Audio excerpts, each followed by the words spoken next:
I read a passage in Philippians chapter 4, verse 8 that says, finally, brethren, whatever is true, whatever is honorable, whatever is right, whatever is pure, whatever is lovely, whatever is of a good report, if there is any excellence and if anything worthy of praise, let your mind think on these things. I was walking the streets of London. Rosetta and I were walking the streets of London, or we were walking down the streets of London, and we were walking the streets of London. We were over near the Westminster Abbey. We were walking the streets of London over near the Westminster Abbey. We were walking the streets of London near Westminster Abbey. And there was this group of kids. There was this group of American kids, a big group of them, about 60 of them, about 60 American kids. And so I just, they were going this way, and we were going that way. And so I just looked. I just walked by and looked. I said, okay. I don't see now club member in that group. Not one. I don't see now club member in that group. And there's not a single black kid in that group. And then I said, you know why? You know why? Because a lot of times, a lot of times parents are so afraid that something going to happen to their children that they don't go nowhere. They don't do nothing. They don't experience anything. We don't invest in them.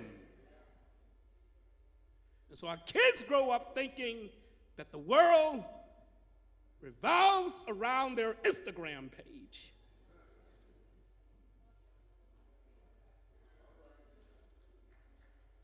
That's why I always want to take kids places, because I know that, and sometimes, the biggest problem I have, let me get on my soapbox right here. The biggest problem I have taking kids places is not the kids, it's the parents.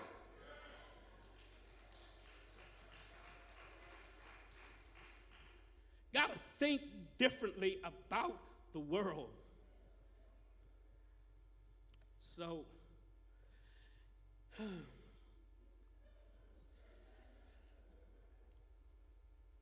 look at the text one more time.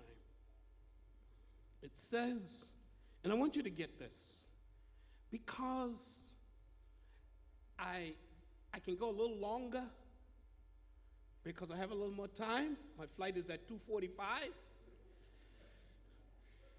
The text says you're to remember he who, the Lord your God, who is giving you the power to make wealth. Now, this is written in the present tense, which indicates that this is an ongoing reality. There's nothing in these verses that says God has given you the power to make poverty or remain poor or broke down and out and disgusted and destitute and depraved and completely out of money. What kind of God is that? When people say, well, I guess it's just the Lord's will for me to be like this. No, just how you think. I got another sermon for you. I'm not going to tell you what it is now, but I got another one for you that I think might be a blessing to you. If you look at, Proverbs chapter 4, verse 23, everything that we think begins in our heart, which is the center and the drive of all that we do, all that we believe, and all that we cherish. And so Proverbs 4:23 says, keep thy heart with all diligence, for out of it are the issues of life. Jesus said on one occasion that as a man thinketh in his heart, so is he. And I want to repeat something I said earlier. There's nothing deeply spiritual about poverty. There's nothing glorious about one generation passing along a legacy of poverty and homelessness and abuse and ignorance and failure. 35 years ago, we made an intentional decision to order our lives according to the Word of God when it came to our finances.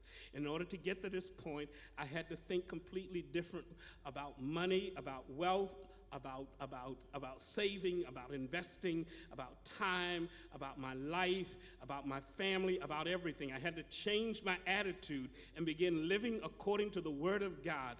And so in the weeks to come, I want to share more about how this came about and what this has led to. You see, we have to change our